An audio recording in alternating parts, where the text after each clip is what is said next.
Mr. DJ. Hey, check this out. We got a great show coming your way.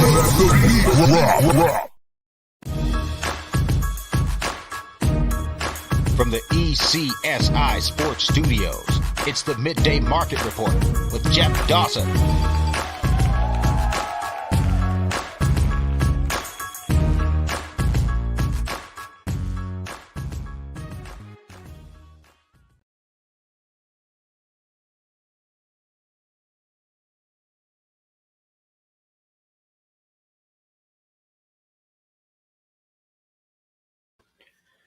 Good afternoon, sports fans from all around the globe. I am the host, Jeff Dawson, East Coast Sports Investors, and this is your Midday Market Report for Tuesday, October 10th, 2023, the opening night of the NHL, where behind me tomorrow, the Bruins open up against rookie sensation, Mr. Connor Bedard, and the Chicago Blackhawks, and the return of Taylor Hall and company. So, but before that, we're blessed and honored. What we have decided to do, thanks to my good friend and colleague here, Mr. Andrew McInnis, is we're going to have 2 shows a week, Tuesdays on our East Coast Sports Investors channel, and then on Thursdays on Andrew's channel, where we'll be talking NHL and CFL and NFL, whatever we want to talk about, obviously.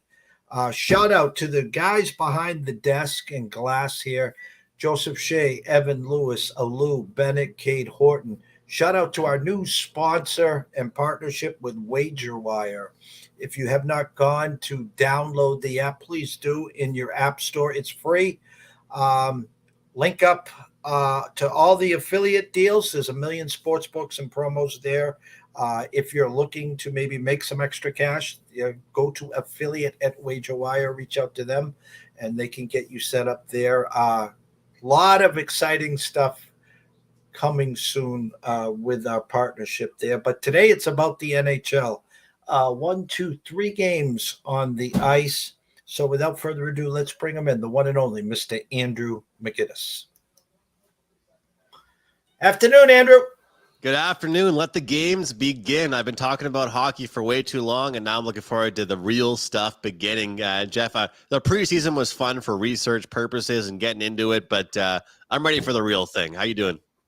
I'm doing great. It just seems like not too long ago we were talking about last season starting, and then as we got through the season, and then we're getting through the playoffs, and then of course the Stanley Cup champs, who open up tonight is minus 157 at Circa right now against the Kraken. It was a great playoffs. The Bruins did hoist the cup, the curse of the President's Cup, where you can say you had the best regular season record, and then you can bow out and lose in the first round like the Panthers did the year before.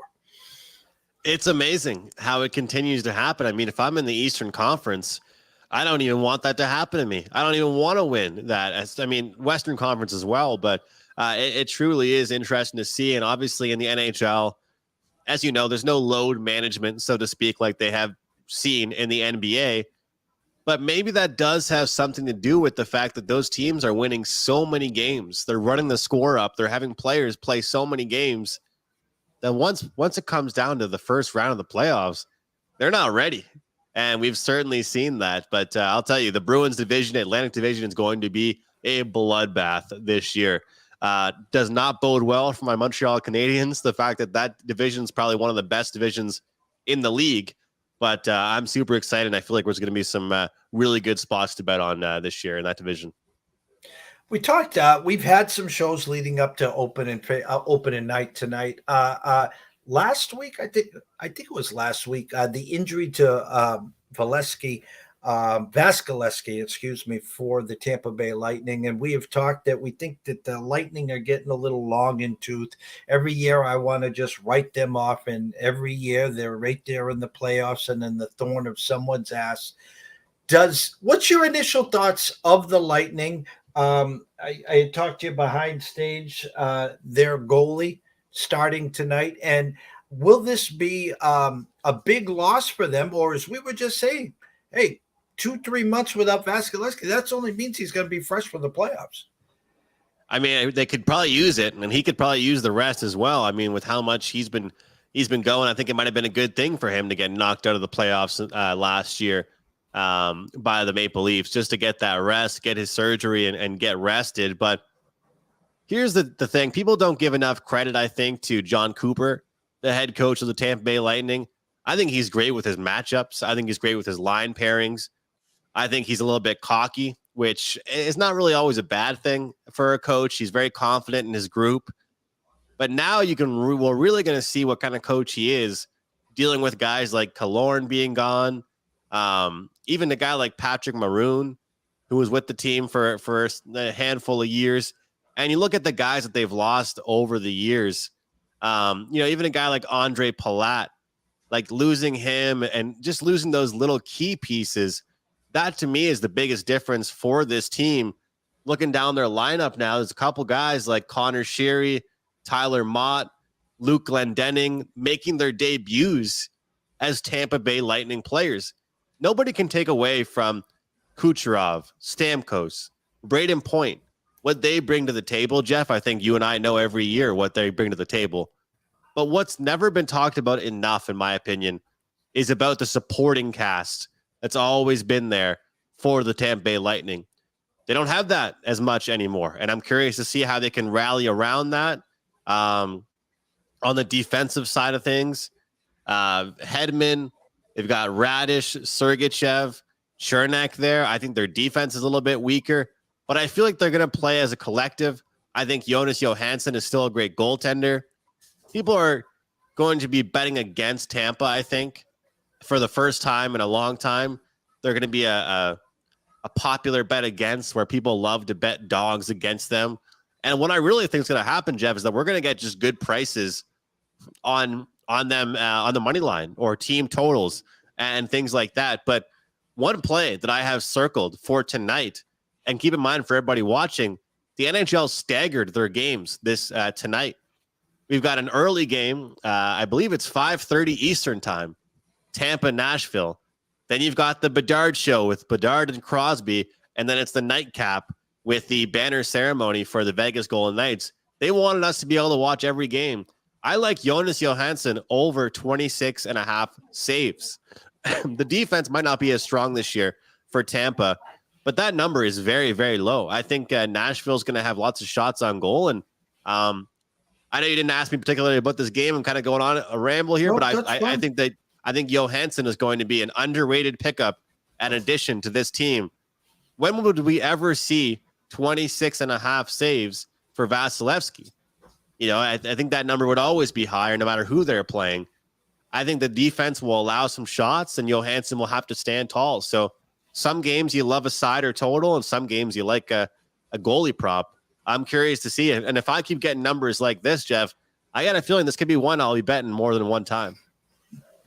I love where your eyes are there.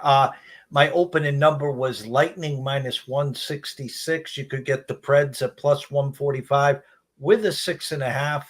Currently at Circa in Las Vegas, 145 Lightning favored, plus 132 for the Preds, 6.5 juiced over at minus 15 cents. And I go over here to the right and I look at the team totals.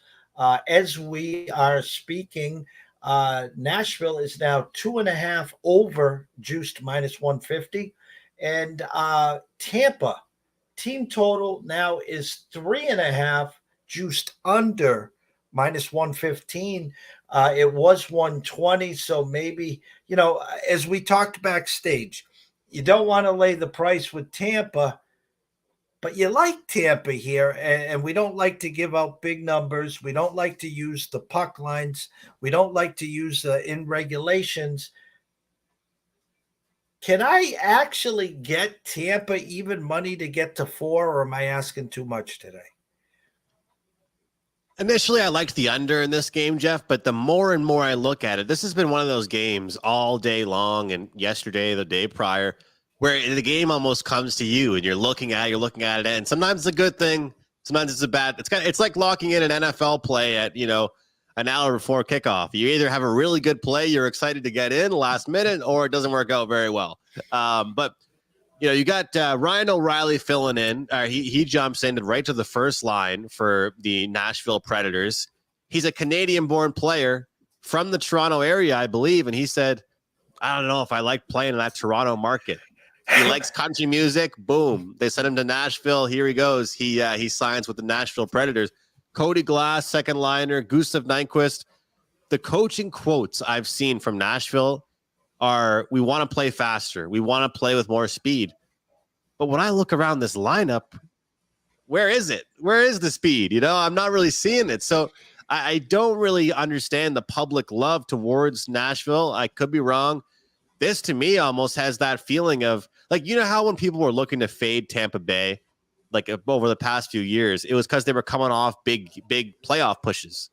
This year, they're not coming off a big playoff push. They're coming off a disappointing one.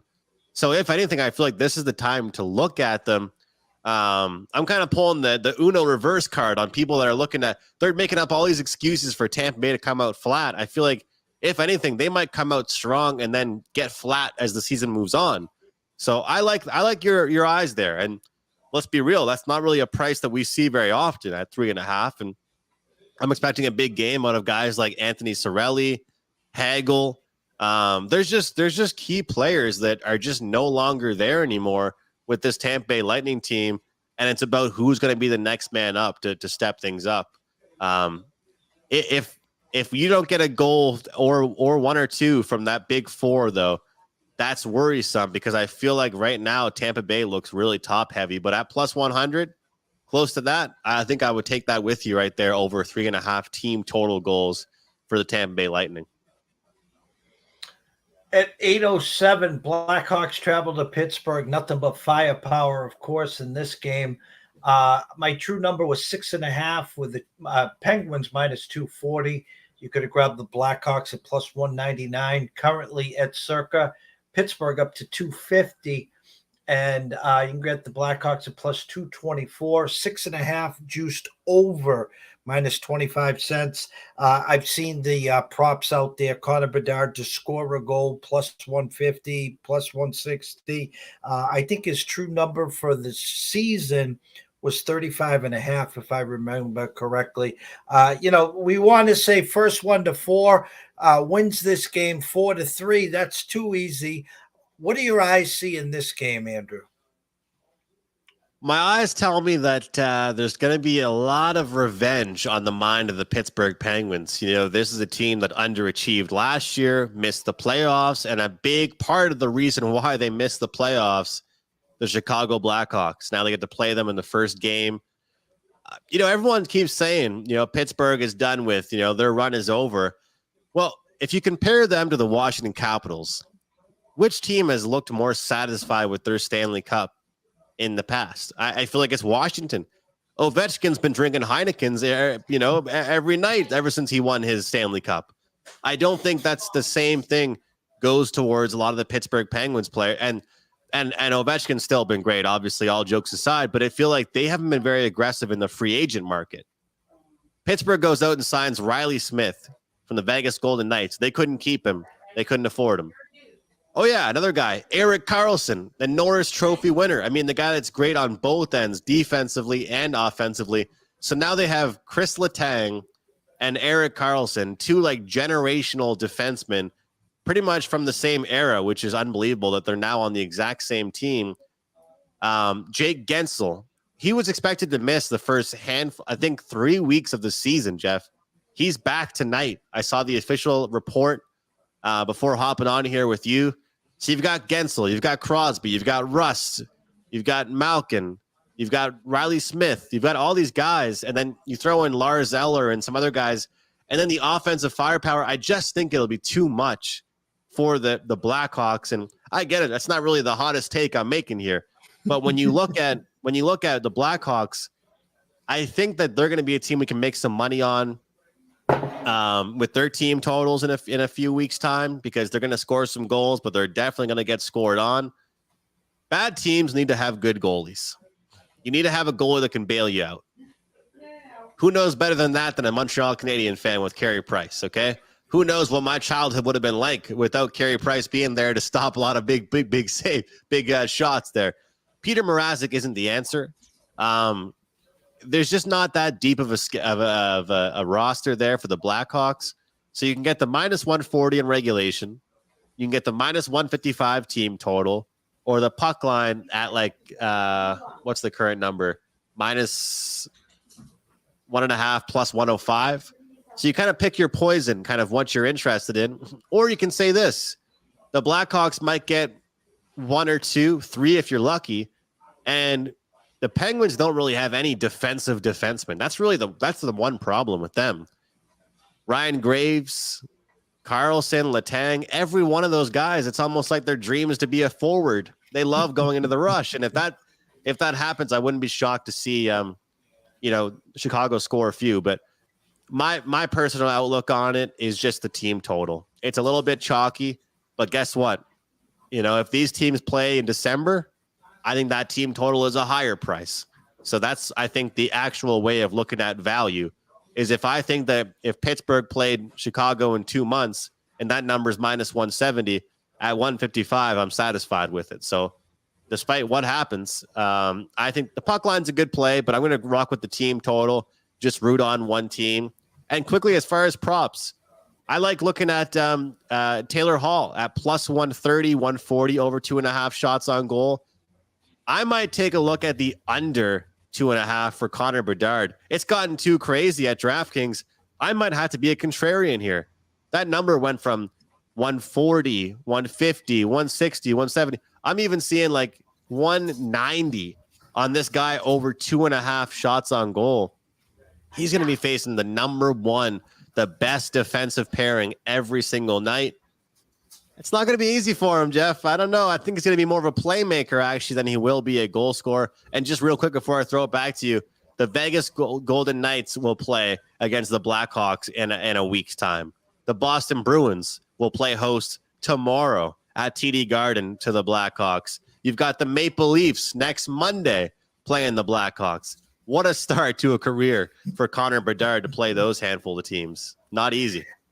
And I'll give you the overnight number.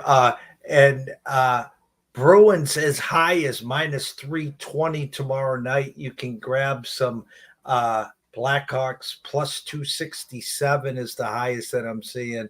Nice back-to-back night for the Blackhawks. Yeah, we're going to send you to Pittsburgh and then come on to the Garden for your Presidential Cup trophy winners. Boston Bruins there. So we'll be. That's a rough start. That's a rough start to a season. Well, let's hope. We don't know what the Bruins are going to be, right? I mean, last year we weren't thinking a lot, and they came out real strong. Hey, speaking of the Bruins for 1 second, and I'm going to butcher his name, so I'm not even going to try it.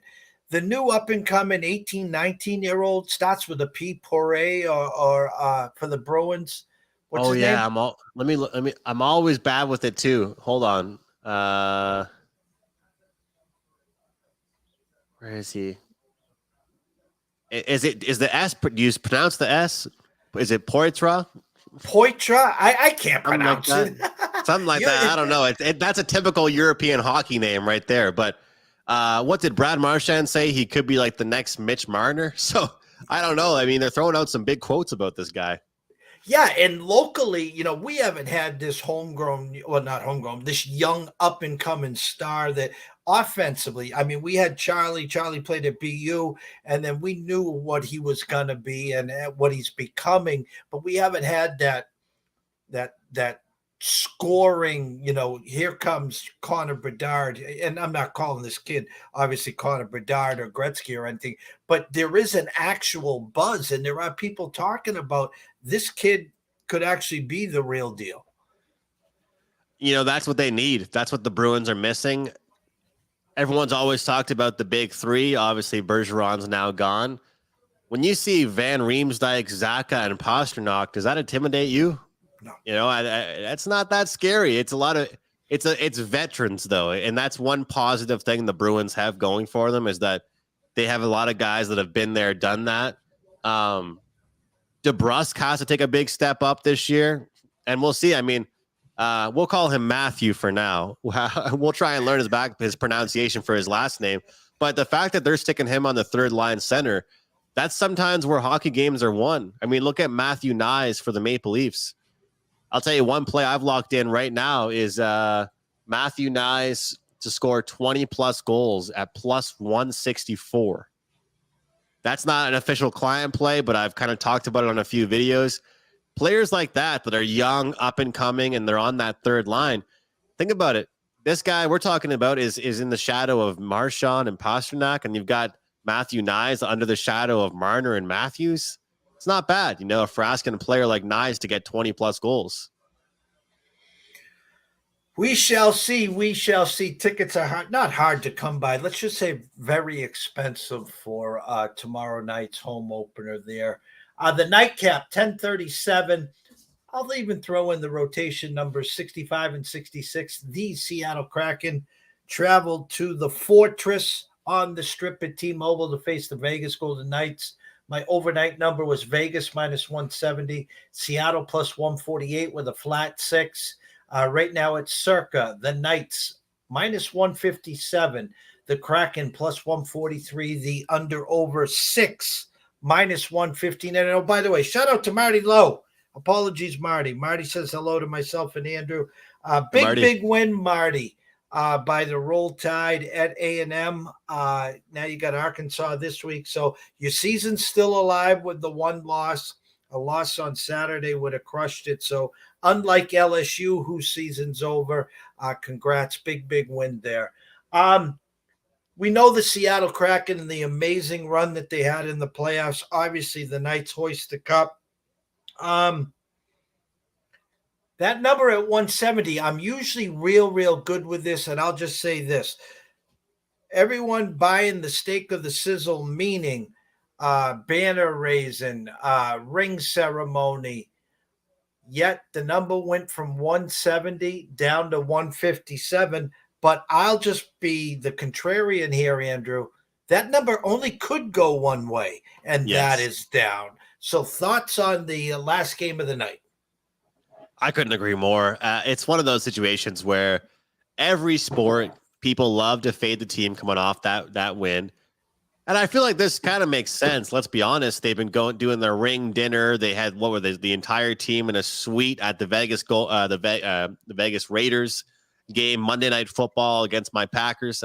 Tough loss there. Jordan Love, not the greatest primetime performance, but that's for a whole new show. I like the under in this one. I'm just, DraftKings is currently showing 6.5 in some states. You can still get some 6.5. I like the 6. I'll give the 6 out. I think that one thing people don't give the Vegas Golden Knights enough credit for is their defensive core. You lose Riley Smith to the Penguins, as I talked about. Whether or not people think Phil Kessel was an important piece, I think he was during the regular season, not really the playoffs. He's gone. You've dealt with injuries for a while. I think gathering chemistry again for this team is important. Getting that celebrating out of your system. It seems like whenever something like that happens, it's always a slow start to the game. And I know it might sound funny, Jeff, that I'm comparing it to this, but I mentioned to you just personally that I was going to watch the local junior team where I live. Nathan McKinnon had his jersey retired up in the rafters. It was the Halifax Mooseheads, the team is called. That was the worst first 10 minutes of junior hockey I've seen in my whole life after that happened. The game started 15 minutes after it should have started. The owner made a speech. McKinnon made a speech. There was a video from all his old teammates. Hockey players are weird dudes, and they're creatures of habit. And when you throw off their habits and their routines, it's not good for them. You're going to see a lot of neutral zone dump-ins to, just some weird, not your regular fast-paced hockey, I think, to start this game. And I think it was supposed to start at 10-something Eastern. And I think I just saw now it's going to be at 11-something Eastern. Are you seeing that too? Or I think it's going to be a later game than usual, than they said that it would start. But I like the under. Right? I think Seattle overachieved offensively. They know that their style of hockey is playing defensive hockey. Same thing with the forwards as the defensemen. I feel like they're going to really have a big emphasis on that. Yeah, I looked at the team totals. Vegas 3.5 juiced under minus 20 cents. Again, if you like Vegas in this game, you don't want to lay the lumber Again, can they get to 4? You can get that at even money. Seattle team total 2.5 juiced over minus 25 cents. So here's how the gerbil works. I don't really want to lay the 25 cents and expect Seattle to get the 3, or you could sit there on your hands like this and say, okay, I'm going to take the Seattle team total under 2.5 plus 105, and Seattle scores in the first 3 minutes, and then in the second period they score on a power play. Now you got to sit there for the whole third period and hope they don't score again. Yep, I'm with you. I'm with you on the team totals. Let me ask you, when you take dogs, do you enjoy taking those as much, or do you mostly look towards it when you're looking to bet favorites? We talked about this a lot last year, but with dogs, would you rather take that better plus price, or would you be interested still in going the team total route? In this game, it's interesting because the only way I can take Seattle at a dog, obviously, is to win the game at plus 142. So now we look at the total of 6. And this is telling me, honestly, what they're trying to bait you to is 3-3 and the first 1-4 wins, or 3-3 overtime. But the way I read this is I could see a 4-2 final. I could see Vegas 3-2 empty netter. I could see Vegas, 3-2, 3-1. I almost the contrarian play. If I wanted a piece of Seattle today, I'd be more comfortable in them to win the game than spending the 25 cents for them to get to 3. Does that make sense? I agree, because of the value you're getting on that. You might as well. I think you would just take that too. The thing is, for the team total, I think that it's quite the possibility. Obviously, I said before, like the under. I think that Vegas could win this game with 3 goals, and then whoever bets the puck line or team total over is waiting on that empty net goal. Something tells me this game could be hovering at 3-1 at the 15-minute mark in the third period, and I'm hoping that nothing else happens in the game. And we'll see what happens. But that first period's a big deciding factor. Part of me was thinking about taking the under 1.5 first period. I don't want to overcomplicate things out the gate, because I would hate to see a goal in the first 2 minutes, and I'm sweating out the next 18 minutes of hockey for that reason. But Grubauer has to get back to his old self. Adin Hill, he owns the net for the Vegas Golden Knights. So I'm staying up late tonight, Jeff, to watch defensive hockey. How about that? Well, after the first 2, actually, the first game looks like it could be slow. But again, I'm seeing it's so funny because everyone thinks that the Blackhawks Penguins is going to fly over the 6.5, and the Nashville Tampa is also at a 6.5. So usually how this happens is the one that we don't think is going to go over 6.5 is the one that does. And then meanwhile, the Pittsburgh Chicago is a 2-1 final. Yes. And that's the thing, is that Tampa, has that history of good defense. They had Vasilevsky, obviously not right now, but UC Saros for the Predators. And watch them come out just guns blazing, fast hockey, couple shots on net. Here we go. We'll see what happens. I'm looking forward to it, and I think that Pittsburgh game, we can all agree that just depends on how the total depends on how Pittsburgh performs, because I don't think you're getting anything more than 2 goals out of Chicago. The only thing that's positive I'll say about Chicago going into this game is that they're playing with house money more than anybody else can imagine, right? Like, you look down the lineup, you got Tyler Johnson, Andreas Athanasiou. Like, their best 6 guys might not be the best, 3 guys on any other team in the league right now, besides like San Jose or Arizona. That's the thing I'm worried. Like, I want to circle back, because I'm curious about this, like what your thoughts are with Bedard. I almost called him McDavid. With Bedard and these props, like, how do we bet? It's not like I'm cheering against him, Jeff. Obviously, I want the kid to do well.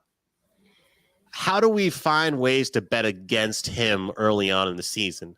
Because, like I said, when I'm looking at this number, you don't usually see, let's be real, there's not that much movement in general in the NHL compared to football and college basketball, even those other sports. But when I look at, let's see, the current number right now is minus 190 over for 2.5 shots. This is DraftKings. I use Bet365 here in Canada. I think some states in America offer that as well. I saw it open yesterday, minus 130, 140, shot up to 160, 170. So at what point, at plus 145 to the under, do I start taking him and hoping his shots are getting blocked? You know, people are playing tough on him and he has a rough first game. As a sports bettor, we're taught to bet numbers, not players or teams. At plus 145 for this kid not to get 3 shots, it just seems intriguing. But the fact of the matter is, I'm pulling my hair out because I'm looking at their lineup and saying, who else is going to shoot? Who else is going to be able to do anything? Ask yourself this. You saw the number open up at minus 130 or 40. It's up to as high as 190. Ask yourself this. Why hasn't it moved to 3? Exactly. They're taking all the money. They're like, come on, hey, don't rush. We're going to open up another window over here. Don't worry. Right over here. And they just keep taking more and more, and they're raising the juice. The juice isn't slowing it down anyone. Like you said, he's probably going to have one in the first, one in the second, and none in the third. I mean, listen, if he gets to 3 or 4, God bless him. But the point of the matter is Vegas is staying firm that he's going to get 2 or less. He's not going to get to 3 tonight. And the difference is, I don't like to be this guy to make fun of some stuff I've seen online, but how could anybody possibly be handicapping his shots on goal prop tonight based on what we saw in the preseason? I mean, if that's the case, Josh Anderson for the Canadians should be an all-star this year and score 40, 50 goals. You can't handicap a player's success. Connor Bedard I guarantee the coaching staff said, go out there and do you, and you score and get comfortable in the NHL. He's not going to have that much space like he had in the preseason. I mean, the thing is, his shot attempts number, it's kind of like for me when I look at rushing props for NFL. I look at the attempts and then I look at the yards. Because if a guy had like 17 attempts last week but didn't get that many yards, and the coach says they're going to keep going back to him, well, eventually those yards are going to come. You'd hope so, unless your name is A.J. Dillon. But for Connor Bedard, he had 6, 7 attempts in the preseason. So let's take that down to 5, 4 maybe in the regular season. You got Carlson defending you, Chris Letang defending you. And let's not forget about this either. It's not just defensemen that are defending him. It's forwards. Sidney Crosby is his matchup tonight. That's not, I mean, I'm a huge Crosby fan, but he's no slouch defensively either. And he's not going to want Connor Bedard to have any space. So I can't see him just being wide open to shoot as much as he wants. And I think I'll piggyback off of this. The whole NHL, and haven't even dropped the puck yet, has already heard enough of Connor Bedard, meaning his opponents and everyone that he's facing. Not that he's going to have a bullseye on his back, but the teams are going to make sure someone else is going to beat us. It's not going to be Connor Bedard. So you also said, we're not rooting against him, but how do we make money? And I don't want to be that guy and bet against him. Well, what do? We bet on his line mates. Well, what are Taylor Hall's numbers today? What is his shots on goals today? What is his points props today? I'll let the public spend the juice on Connor and take a look at, Taylor Hall or whoever his line mates are. Okay, I just found one, and I'm going to tell you by the end of this show, I'm sprinkling something, whether it's a half unit, whether it's... What would you rather, Jeff? This makes 0 sense to me. I don't get this, and this is something that I've been doing this long enough, not as long as you, but I have to recognize this and bet against it. Over 0.5 points is minus 166. They're giving a 166 to plus 130. In general, that market trade-off is a little bit weird, but plus 130 to get 0 points or plus 145 to get under 2.5 shots. Which one's more intriguing to you? Plus 145, he's got to get to 3 shots. Or for him not to record a point today is what? Plus 130. So 15 less cents, but he can have all the shots in the world he wants, but get 0 points. I don't think they're getting more than 2 goals.